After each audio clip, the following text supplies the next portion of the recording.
Name brands, savings, and a good day at Kmart, those were the days. Today, there are just 2 Kmart stores left in the United States, a far cry from the chain that once reigned supreme over American discount shopping. In a twist that feels almost symbolic, one of these stores was forced to relocate its entire operation into the former garden center, as the main store space was leased to a more profitable tenant. A stark reminder of how far this once mighty brand has fallen. But not long ago, Kmart was everywhere. In the 1980s, it was the king of discount retail in America, with over 2,400 stores across all 50 states. For millions of families, a trip to Kmart was a regular part of life, whether it was for household supplies, toys, or just a quick stop at the Kmart cafe. Today, let's take a nostalgic trip back to those glory days, before the bankruptcies and before Big K. We'll remember the mint green smocks, layaway counters, and the unmistakable sound of attention, Kmart shoppers. This is the story of Kmart's golden age. The K in Kmart stands for its founder, Sebastian Spearing Kresge, a man who, if he wasn't the owner, probably would have been a customer himself. Known for his thriftiness, Kresge wore cheap suits until they fell apart and put paper in his shoes when the soles wore out. Born on a farm outside Scranton, Pennsylvania in the 1800s, he embodied hard work and frugality. In 1899, at age 34, Kresge used his savings to open a chain of 5 and dime stores called SS Kresge. By the 1950s, Kresge's company had grown to 694 locations, becoming the second largest variety store chain in the United States, just behind Woolworth's. But the retail world was changing, and Kresge was determined to keep up. On March 1, 1962, 4,000 curious shoppers lined up in a Detroit suburb for the grand opening of the very first Kmart store in Garden City, Michigan. Shoppers walked into a massive 75,000 square foot space brimming with bargains, clothing, home improvement supplies, electronics, toys, and more. It was an instant hit, and by the end of the year, 17 more stores had opened nationwide. Kmart offered suburban shoppers something they'd never seen before: access to an enormous variety of goods, all under one roof, without the hassle of downtown department stores.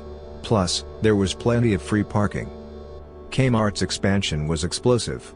By the early 1970s, the chain boasted over 800 stores nationwide. In 1976 alone, Kmart opened a record 271 stores. With over 1,000 locations and $8.4 billion in sales, Kmart became America's second largest retailer, second only to Sears. For families, Kmart was a one-stop shop. Anything from groceries to the latest toys could be found there. With shopping carts at the ready, people could grab just 1 or 2 items, or wander the aisles for hours. Kmart even made shopping a fun experience for kids, offering popcorn, icy drinks, and huge toy sections to explore. As a kid, I remember sitting in the shopping cart while my mom browsed racks of polyester slacks, snacking on a bag of Kmart's famous popcorn. The toy section was the highlight, though. Hot Wheels cars, tropical fish in the pet department, even Atari games later on, Kmart had it all. And who could forget the Kmart cafeteria? With a hot plate of fried chicken, mashed potatoes, and a toasted bun, it was the perfect spot to refuel after exploring the aisles. All the while, the loudspeaker announced the blue light specials, tempting shoppers with impromptu deals. But all good things come to an end.